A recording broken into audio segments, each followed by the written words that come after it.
बिस्मिल्लाहिर्रहमानिर्रहीम। अस्सलाम वालेकुम डियर व्यूअर्स, कैसे हैं आप सब लोग। आज कुछ मीठा खाने को जी किया तो सोचा क्यों ना ये रेसिपी आपके साथ भी शेयर की जाए। तो आज जो मैं बनाने जा रही हूँ वो है देगी मतंजन, जिसके लिए मैंने हाफ़ केजी सेला राइस लिया है और तकरीबन मैंने 2 घंटे तक इसे अच्छी तरह से भिगो दिया और निथार लिया है। और इसके साथ ज़ाहिर बात है, मीठे चावलों में चीनी तो डलती है। मैंने चीनी ली है तकरीबन 1.5 पाव। आप चाहें तो आधा किलो चीनी भी डाल सकते हैं अगर आप लोग ज़्यादा मीठा पसंद करते हैं, लेकिन मैं कम मीठा पसंद करती हूँ इसलिए मैंने सिर्फ 1.5 पाव चीनी ली है। उसके अलावा मेरे पास है कुछ गिरियाँ, मेवा, अशरफियाँ, कटे हुए बादाम, एक अंडा, 1 कप दूध और उसके अलावा 3 तरह के फूड कलर मैंने लिए हैं और कुछ बादियान के फूल, 4 लौंग, इलायची और तकरीबन हाफ़ कप ऑयल लिए।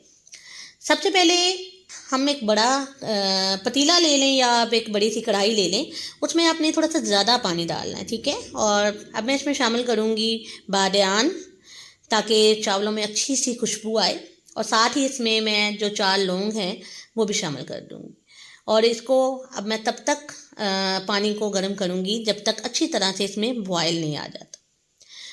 जी दोस्तों, तो पानी को देखिए कितना अच्छा बॉयल आ गया है। तो अब हम इसमें हमारे राइस जो है उनको शामिल करेंगे।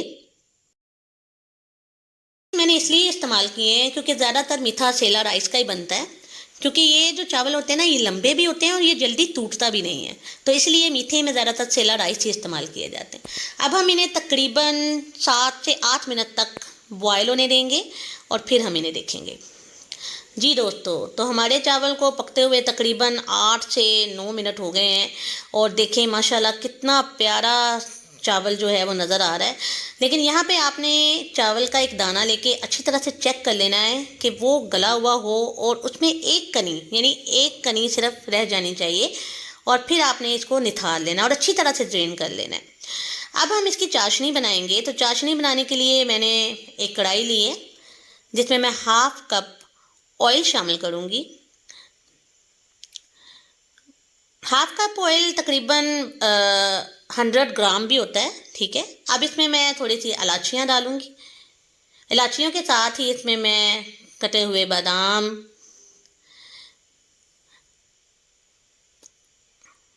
कटी हुई गिरी,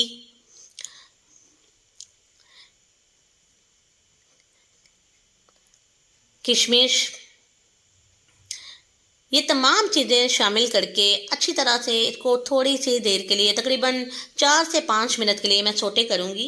इसकी वजह ये होती है कि ऑयल की ना एक स्मेल होती है। अगर हम जो मेवा जाट हैं उनको इस तरह से फ्राई कर लें ना, तो उनका लुत्फ़ ही कुछ और आता है। देखें दोस्तों कितना प्यारा कलर आया मेवा जाट का। तकरीबन 4 से 5 मिनट बस मैंने इन्हें सोटे किया है। और अब इसमें मैं शामिल करूँगी 1 कप दूध।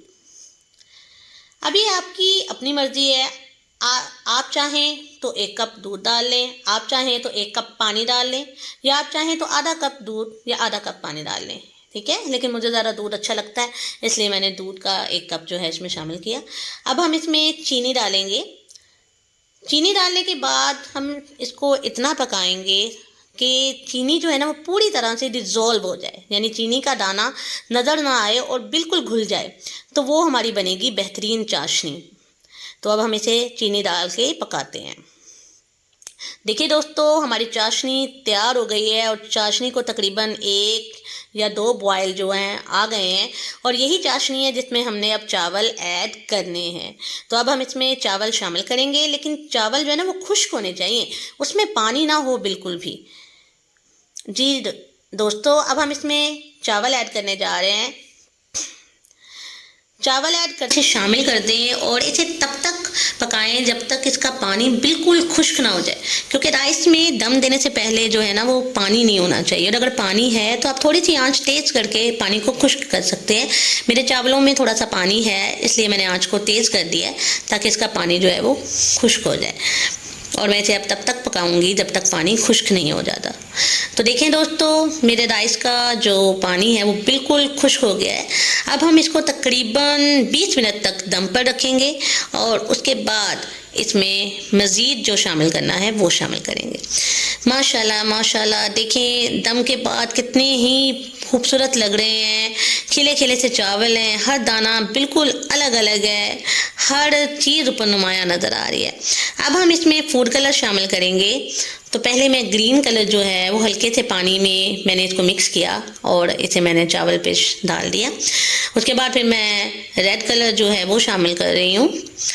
देखिए फूड कलर मैं दम से पहले शामिल इसलिए नहीं किया क्योंकि जब चावलों में पानी होता है ना तो फूड कलर जो होता है वो फैल जाता है, तो हमारे चावल जो है उनमें एक प्यारा सा कलर नहीं आता। इसलिए जब भी आपने फूड कलर ऐड करना तो कोशिश करें कि दम के बाद जब चावल खुश्क हो जाएं तब आप जो है वो फूड कलर ऐड करें, तो फिर आपके चावलों का कलर बहुत ही प्यारा आएगा।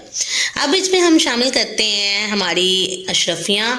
तो पहले हम अपनी रेड वाली अशरफियाँ डालेंगे, फिर हम अपनी ग्रीन वाली अशरफियाँ इसमें शामिल कर देंगे ताकि इसका लुक बहुत ही प्यारा सा लगे। देखें दोस्तों कितने खूबसूरत रंग नज़र आ रहे हैं और कितना ही प्यारा लग रहा है।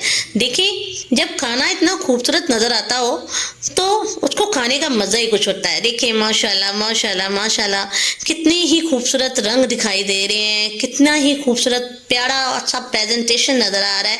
और चेक करें चावलों ने रंग कितना प्यारा पकड़ा है, हर चावल पे अलग अलग रंग आया है। जैसे यहाँ पे अगर मैं एक मिसाल दूँ तो मुझे तो ऐसे लग रहा है जैसे हर चावल रंगों की एक दास्तान बयान कर रहा है कि मैं इस कलर का हूँ, मैं इस कलर का हूँ। तो हर चावल जो है उसने लहरा रंग जो है बखेरा हुआ है हमारे मतंजन में। तो बहुत ही प्यारा लुक और बहुत ही प्यारी खुशबू जो है वो इस टाइम मेरी इस रेसिपी से आ रही है और मुझे लगता है कि शायद आप लोगों को भी महसूस हो रही है। चलें भाई अब वक्त है इसे डिश आउट करने का। तो डिश आउट करने के लिए मैंने ली है एक बड़ी प्लेट और अब मैं उसमें अपने चावल डिश आउट करती हूँ। जी दोस्तों ये है फाइनल लुक मेरी रेसिपी का और उम्मीद करती हूँ कि आप लोगों को मेरी ये रेसिपी बहुत पसंद आई होगी। और अगर आपको मेरी रेसिपी बहुत पसंद आई है तो मेरे चैनल को लाइक ज़रूर करना, शेयर ज़रूर करना और सब्सक्राइब करना तो बिल्कुल मत भूलिएगा क्योंकि मुझे आपके साथ की बहुत ज़रूरत है। Good bye, take care and अल्लाह हाफिज़। मिलते हैं एक अच्छी सी नई रेसिपी के साथ। अल्लाह हाफिज़ दोस्तों।